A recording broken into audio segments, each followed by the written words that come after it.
शाम है धुआं धुआं इस प्रकार का गाना सोशल मीडिया पे खूब तेजी से बज रहा है। इस गाने का सच्चाई मैं आप सबको बताऊंगा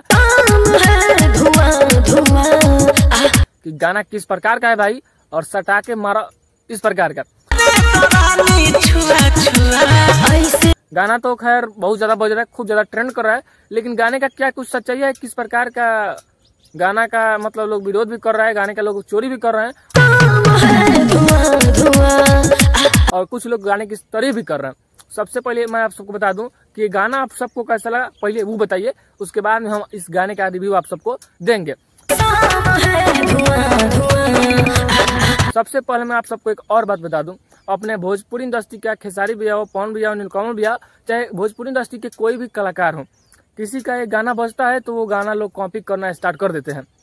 ये वाला गाना भाई इतना ज्यादा मार्केट में दबा के बज रहा है। अब कुछ लोग बोलेंगे कि ये गाना अश्लील है, अब अश्लील है या फिर नहीं है ये अपना राय हमको जरूर बताइएगा। दूसरा बात ये करते हैं कि जब अश्लील गाना है भाई तो फिर आप कॉपी उस गाने का क्यों कर रहे हैं। एक कलाकार का अगर गाना खूब तेजी से वायरल होने लगता है, बजने लगता है, तो आखिर वो जब गाना अश्लील है और अश्लील के वजह से जब गाना वायरल हो रहा है तो फिर आप कॉपी कर रहे हैं क्यों उस गाने को। ये बात हो गया।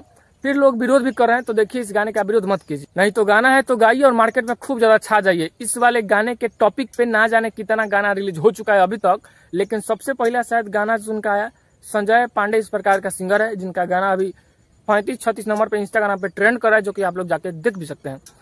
नेहा राज जी हैं, और उसके बाद में शशि लाल यादव का भी इस प्रकार का गाना आया, और भी बहुत सारे कलाकार हैं उठा के तो ऐसे करके तो वैसे करके मतलब इस टॉपिक पे गाना रिलीज कर दिए हैं। सबका गाना इंस्टाग्राम पे है, जो कि आप लोग जाके चेक भी कर सकते हैं, ट्रेंडिंग में है भाई। और खेसारी भैया का, पवन भैया का, चाहे और भी भोजपुरी के जो भी बड़े बड़े सुपरस्टार लोग हैं, उनका गाना उतना ज्यादा नहीं बज पा रहा है भाई, इंस्टाग्राम पे उतना ज्यादा ट्रेंड नहीं कर रहा है जितना कि छोटे कलाकार का कोई गाना जो कि ट्रेंड कर जाता है। और इस वाले गाने से हम लोग उम्मीद लगा सकते हैं भाई कि इस लगन में ये गाना मार्केट में दबा के बजेगा। और ये गाना ऐसा नहीं है कि अभी हाल फिलहाल में रिलीज हुआ है, लगभग 1 महीना इस गाने को हो गया रिलीज हुए, उसके बाद अभी जो है कि ये गाना ट्रेंड कर रहा है, जो कि सोशल मीडिया पर पूरा छाया हुआ है। और अपने भोजपुरी इंडस्ट्री में ये गाना सबसे अलग लेवल का है भाई, और कॉपी लोग कर रहे हैं तो ये गलत बात है भाई, क्योंकि किसी भी स्टार का, किसी भी कलाकार का अगर कोई गाना बज रहा है तो कॉपी तो बिल्कुल करना ही नहीं चाहिए भाई, क्योंकि छोटे कलाकार का गाना बहुत उम्मीद से और बहुत ज्यादा पैसा वैसा खर्चा करने के बाद भाई गाना बजता है, तो गाना बज रहा है लोग कॉपी कर रहे हैं। छोटा कलाकार चिल्ला के भी क्या कर सकता है भाई, जिसका गाना कॉपी कर ही लिया है कोई, तो कोई चिल्ला के क्या कर सकता है, कुछ नहीं कर सकता है। बल्कि आप सबको ये गाना कैसा लगा दोस्तों जरूर बताइए, और गाने के कहाँ कहाँ आप लोग सुन रहे हैं वो भी बताइए। और गाना खूब ज्यादा भाई वायरल ट्रेंड कर रहा है। खुशी का तो ये बात है कि 1 महीना पहले का गाना अब सोशल मीडिया पे इतना ज्यादा वायरल हो रहा है और इतना ज्यादा बज रहा है। मस्त है गाना, आप सबको कैसा लगा जरूर बताइए।